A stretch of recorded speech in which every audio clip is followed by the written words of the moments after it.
আজকের থেকে তো অল ইন্ডিয়ার ডেলিগেটরা আসা শুরু হয়েছে, আপনারাও রাজ্যের নেতৃত্ব এখানে এসেছেন, কি প্রোগ্রাম আপনাদের জলপাইগুড়িতে? আচ্ছা, সেটা হলো যে আগামীকাল 30 তারিখ থেকে আমাদের মহিলা কেন্দ্রীয় কমিটির সভা, এইডোয়া all India democratic women's association central executive কমিটির মিটিং, সেইটা আগামীকাল থেকে হবে। তার আগে এখানে ওপেন র্যালি আছে, প্রকাশ্য সমাবেশ। সেই প্রকাশ্য সমাবেশে আমাদের প্রাক্তন সাংসদ comrade Mohammad Salim, comrade Subhashini Ali, comrade PK Sreemathi, comrade Debolina Hembram, comrade Mariam Dhawale, আমি এবং জাহানারা আমাদের রাজ্যের সেক্রেটারি প্রেসিডেন্ট, আমরা ওখানে বক্তব্য রাখবো এবং ওনারা বক্তব্য রাখবেন।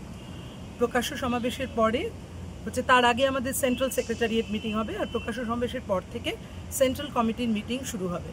এই সারা ভারত জুড়ে যে বিজেপি RSSের যে একেবারে উগ্র জাতীয়তাবাদ, জাত্যাভিমান, তার প্রচার করছেন। একটা সন্ত্রাসবাদের কোনো জাত ধর্ম রং হয় না, কিন্তু সন্ত্রাসবাদীদেরকে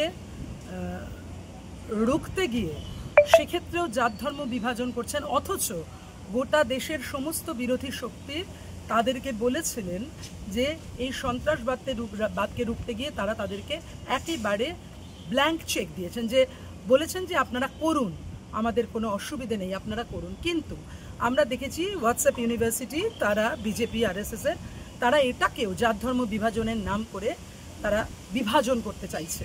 কিন্তু একই সাথে নিরীহ পর্যটকরা যারা মারা গেছেন সন্ত্রাসবাদীদের জন্য, আমরা তাদের সেই নিরীহ পর্যটকদের শহীদদের স্মৃতির উদ্দেশ্যে আমরা নিশ্চিত করে তাদের জন্য আমরা দুঃখিত, মর্মাহত, এবং এই ধরনের ঘৃণ্য কাজকে, সন্ত্রাসবাদীদের আমরা ঘৃণা করি।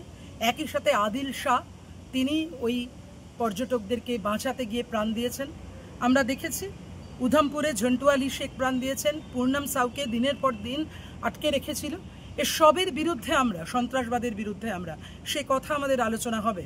আমাদের কারেন্ট ডেভেলপমেন্টের যে পলিটিক্সের, সেখানে আলোচনা হবে। নির্দিষ্ট রাজনীতির ওপর দাঁড়িয়ে বিজেপি RSS যা করতে চাইছে, গোটা দেশ জুড়ে মানুষে মানুষে বিভাজন, তাদের হিন্দুত্বর প্রকল্পকে নিয়ে, ধর্মনিরপেক্ষতা মানে ধর্মনিরপেক্ষতার উল্টো দিকে নাস্তিকতা নয়। অনেক ধর্মপ্রাণ মানুষ যারা মনে মনে ধর্মনিরপেক্ষ, আচারে ধর্মনিরপেক্ষ, আমরা মনে করি ধর্মনিরপেক্ষতা তাই কোনো ধর্মকে রাষ্ট্রের পক্ষ থেকে প্রশ্রয় না দেয়া। তাই হিন্দু ধর্ম আর হিন্দুত্ব দুটো এক না। ধর্মপ্রাণ মানুষও ধর্মনিরপেক্ষ হন, কিন্তু যারা ধর্মের নাম করে রাজনীতিকে ধর্মের সঙ্গে মিশাতে চায়, ধর্মের নাম করে অন্য ধর্মের সঙ্গে, অন্য ধর্মের মানুষকে ওপর আক্রমণ আনাতে চায়, আমরা তাদের বিরুদ্ধে। তাই আমাদের দেশে কোনো একটি সম্প্রদায়, যারা সংখ্যালঘু, মুসলিম হতে পারে, খ্রিস্টান হতে পারে, তাদের উদ্দেশ্যে যে ঘৃণা বর্ষণের চেষ্টা হচ্ছে বিজেপি RSSের পক্ষ থেকে, আমরাও তার বিরুদ্ধে। এবং একই সাথে আমাদের রাজ্যে যে লুটমারি চলছে, যে নিয়োগে দুর্নীতি চলছে, শুধু মানুষের চাকরি, মানুষের জীবন জীবিকা, তাকে একেবারে খেলার পুতুলে পরিণত করে দিয়েছেন মাননীয়া মমতা ব্যানার্জি। প্রত্যেক দিন গাল গল্প শোনাচ্ছেন যার কোনো মানে নেই। ঘুষ আর ঘুষ, নিয়োগের দুর্নীতির জন্য আজকে এই অবস্থা চাকরিহারাদের। এই সমস্ত কিছুর বিরুদ্ধে লাইন লড়াইয়ের যে কৌশল, লড়াই যেভাবে আমরা করব আগামী 3 মাসের জন্য, সেটা আমাদের এখানে স্থির হবে। এটা আমাদের সম্মেলনের বছর।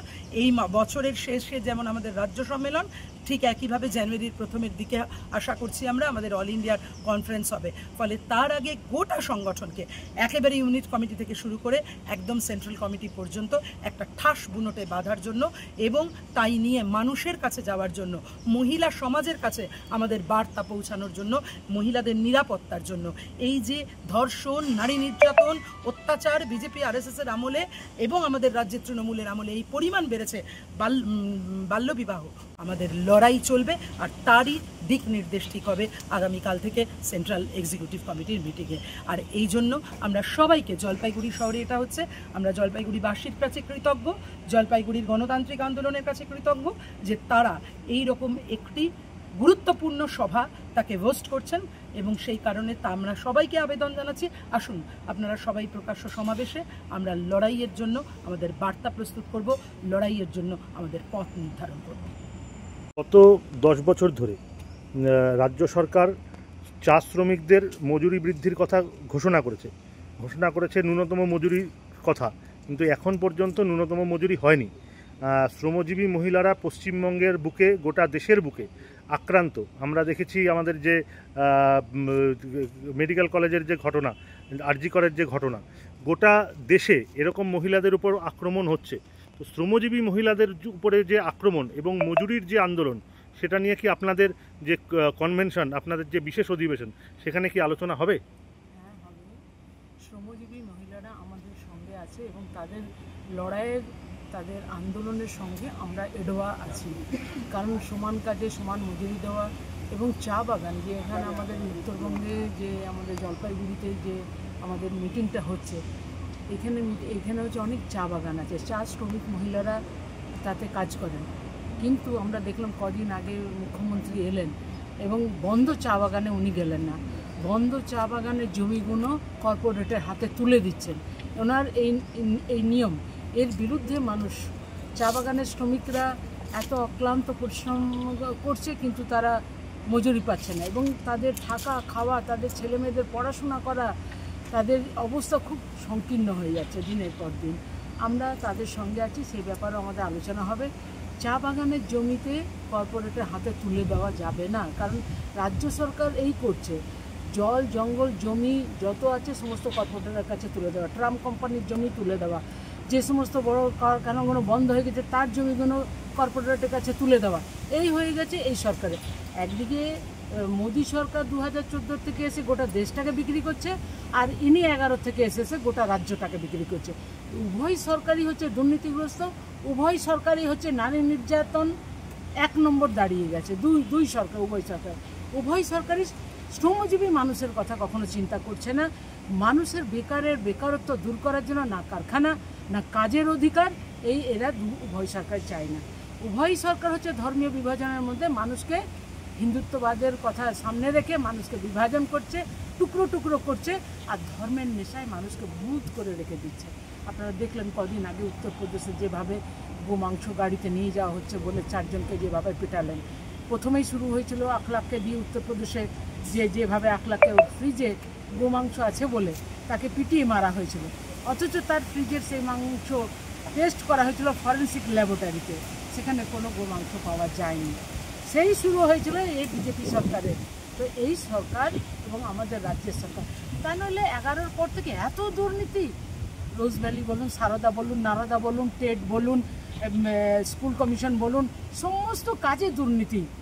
আর লালু প্রসাদ যাদব অ্যারেস্ট হতে পারে, আমাদের দিল্লির হতে পারে, কেজরিওয়াল হতে পারে, আমাদের রাজ্যের দেখছেন কোনো নেতা মন্ত্রী যাচ্ছে?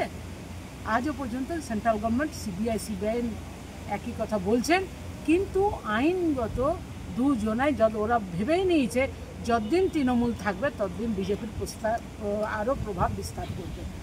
আর আজ যে বিজেপি, কাল সে তৃণমূল, আর কাল যে তৃণমূল, আসছে বিজেপি, এরা উভয় আপ ডাউন ওই ইয়ের মতো লাফালাফি করছে, এপার ডাল আর ও ডাল। এই মানুষের, সাধারণ মানুষ এদের যে নীতি, সেই নীতিটাকে বুঝে নিয়েছে এবং আমরা সেই ব্যাপারে শ্রমজীবী মানুষ, শ্রমজীবী মহিলা, এদের কথাটা আমাদের আলোচনা হবে। আগামী দিনে আমরা আরও ঠোস বুনিয়াদ নিয়ে আরও মানুষের কাছে গিয়ে আমাদের আন্দোলনটাকে আরও শক্তিশালী করব। এই ভিডিওটিকে লাইক করুন, আপনার গুরুত্বপূর্ণ মতামত কমেন্টের মাধ্যমে আমাদের জানান এবং আমাদের চ্যানেলের ভিডিও সবার আগে দেখার জন্য ইউটিউবে গণশক্তিকে সাবস্ক্রাইব করুন, ফেসবুকে ফলো করুন এবং শেয়ার করুন আপনার পরিচিতদের মধ্যে। আমাদের চ্যানেলে আপলোড হওয়া ভিডিও নোটিফিকেশন পেতে বেল আইকনটি ক্লিক করতে ভুলবেন না।